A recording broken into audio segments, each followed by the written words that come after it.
As a white woman who grew up in a predominantly black area, where I've definitely been the only white person in the room on lots and lots and lots of occasions, I've never been in fear.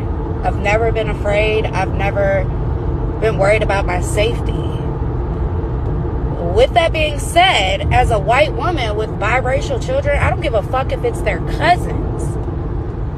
My boys will not be the only black child in the room. They won't. We're not teaching our black kids that they should never be the only black person in a group of white people. It is 2026. Are we not teaching our kids that if they are the only black person in a group of white people, their life is in danger? Are we not teaching our kids that they don't have a friend in white people? Black folks, let me tell your ass something. Specifically black parents.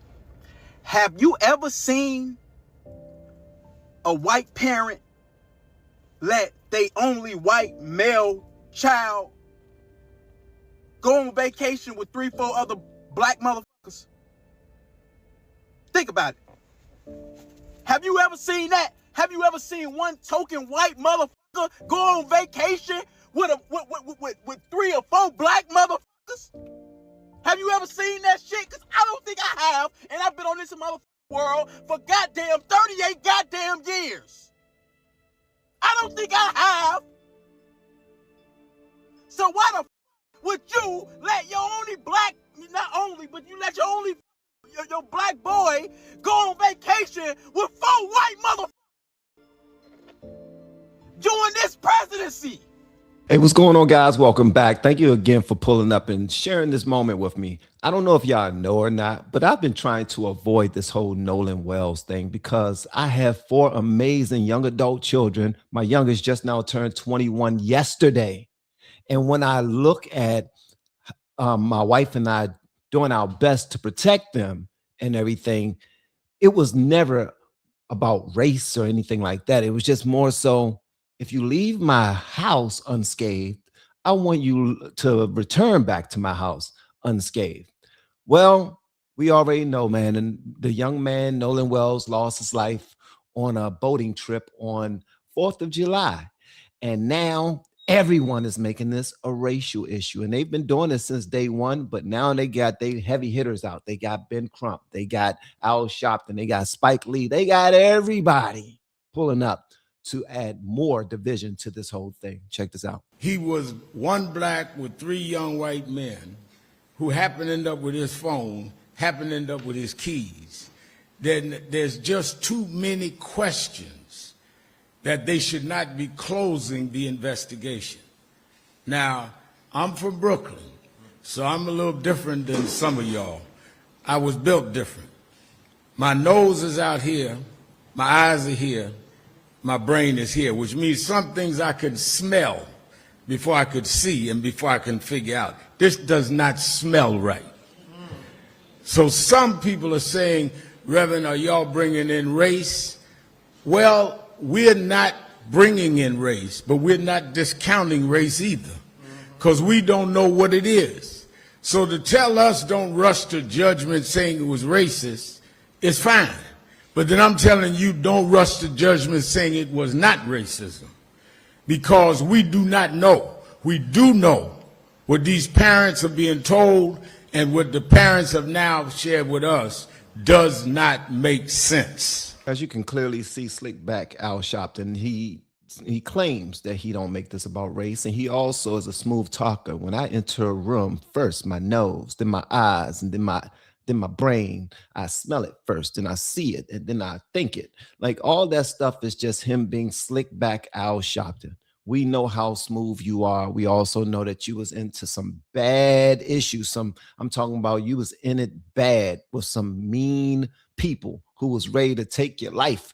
You know, about around the time when you was dealing with stuff that almost got you arrested, and then President Trump ended up bailing you out before you started hating him when America made it cool to hate on him. But let's go back to this whole Nolan thing. Is it suspicious? There's a bunch of different things that don't look right and don't smell right. But Al Sharpton is being fake, because he would not be on this case if it wasn't a racial issue. This is the only reason why he's here, is because it is about race.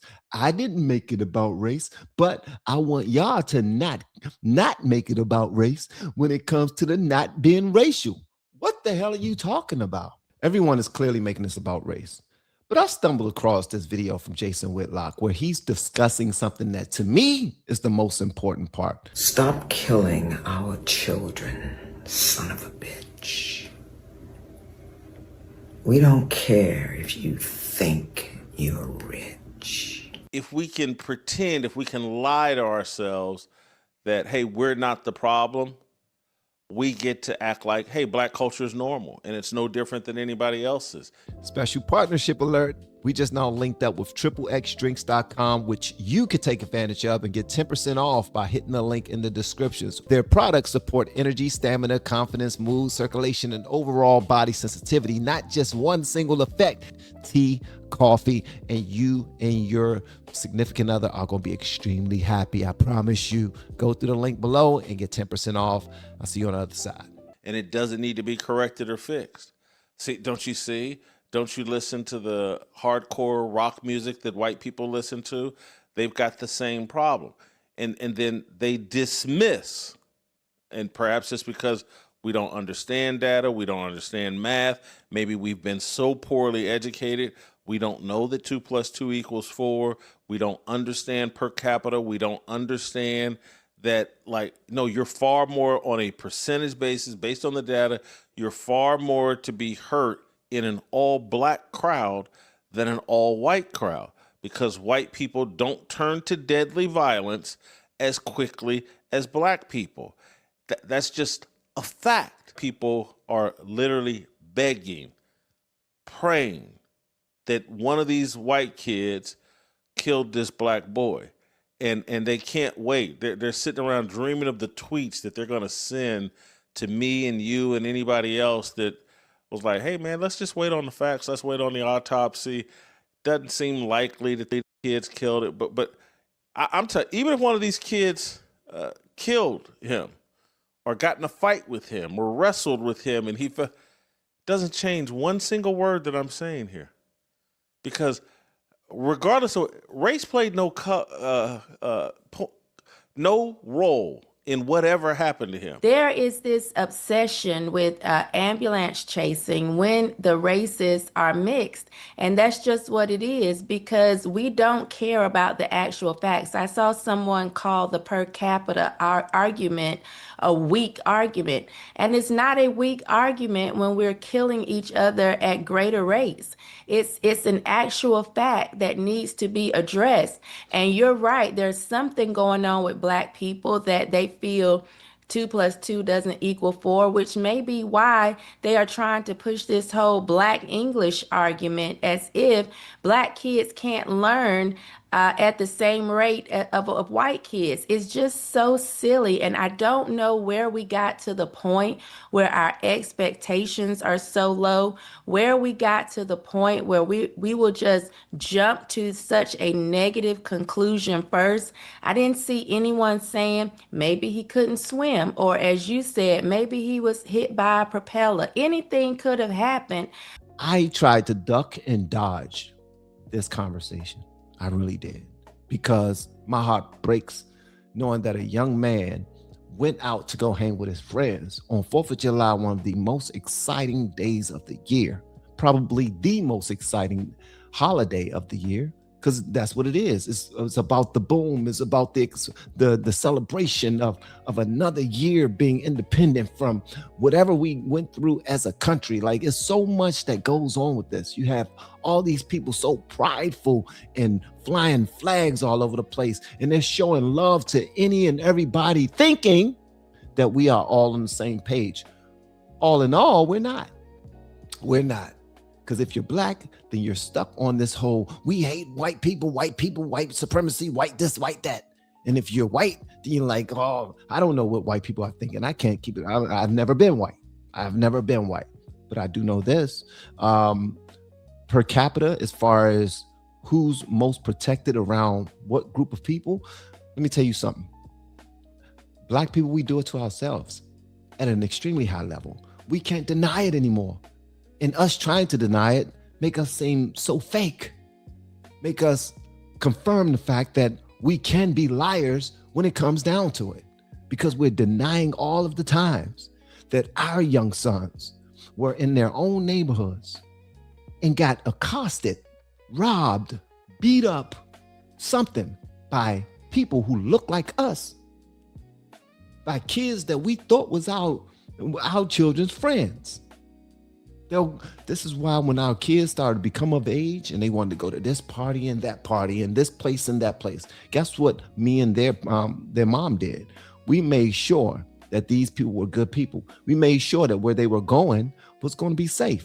And we couldn't control that. We don't know. They go to a party with their friends and they start sneaking and getting alcohol and weed and all this other stuff because their friends didn't pop pills, their friends didn't do cocaine, their friends didn't do meth, nothing like that. It was always drinks or weed or sexual activity or just kids doing mischievous sugar honey iced tea. Well, guess what? We made sure that you reported back. We made sure that when it was time for you to leave, that we ain't depend on you to leave whenever you wanted to. Dad pulled up.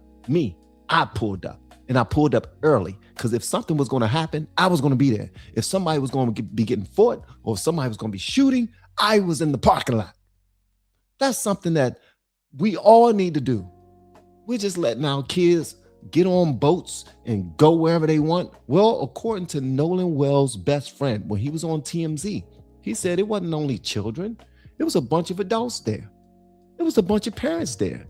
As a matter of fact, one of their other friends was the one that he heard, because when he saw that video that people started posting saying that, according to this video that's out, Nolan Wells got into a big argument with his friends. And that's him right there, that black spot in the group of white people, that's him. And his best friend on TMZ was like, no, that sounds like our other friend. That was the same friend that was getting to all this trouble, and they tried to send him back. The adults on the boat was like, no, he's too rowdy. Is something going on with this kid? We taking him back. So they was trying to take his other friend back. They wasn't saying anything about Nolan. So it's so much stuff that we don't know. It's so much sugar honey iced tea that we don't know. But because we want to protect the side, because we want to piss somebody else off that's protecting the other side, that's like blackity black, blackity black, and you just want to say something to piss them off and be like, well, you are the ones that kill each other. You are the ones that, yeah, that's true. But I don't want y'all to relieve yourselves of the fact that when we're watching these movies and when it has to do with rich, wealthy people, they protect themselves. No matter what, they protect themselves. So one of the smoking guns is if the three friends that came back without Nolan were innocent, then why did they lawyer up so fast? How come one of their parents was a judge? How come they're friends with the sheriff? It gotta be racism. It gotta be KKK. Like, come on, bro. Way too much speculation. But per usual, I want to know what y'all feel about this. Y'all let me know whatever y'all want me to know in the comments below. If you have yet to hit that subscribe button, please make sure you do so on your way out the door. Once again, guys, I'm Van. Now we are all the LFR family. I look forward to seeing you in the next video, hopefully inside of our members only as well. If you want to support the channel, there's many ways to do just that. Look in the descriptions below. And the very first link is XXX Drinks. Go check it out. Get you some Bang Bang tea or some Stiff Full coffee. If you know, you know. Also, if you're starting your journey on YouTube, reach out to me and let me help you out. If we are a good fit, okay? Because sometimes we aren't. All right. I'll see you on the next one. Continue to love on yourselves and others. Peace. We have been helping people grow online. It has been absolutely amazing. We have helped many content creators get from zero to monetization in under 30 days. We even have a couple of these superstars who did it in 1 or 2 weeks. If you want to learn how to do YouTube, I don't care your age, I don't care what skills or talents you have, trust me, I can help you do it effortlessly. Just reach out to me with the word coach and we can get it done. One more thing, we have a YouTube course that I just now created. I'm extremely proud of, and a lot of people are getting so much from. Purchase that course and work with us. You can join our private Facebook group and our daily group calls, which is 3 to 5 days per week, and you can learn so much more than you've ever learned before. I can't wait to hear from you. Love you. Peace.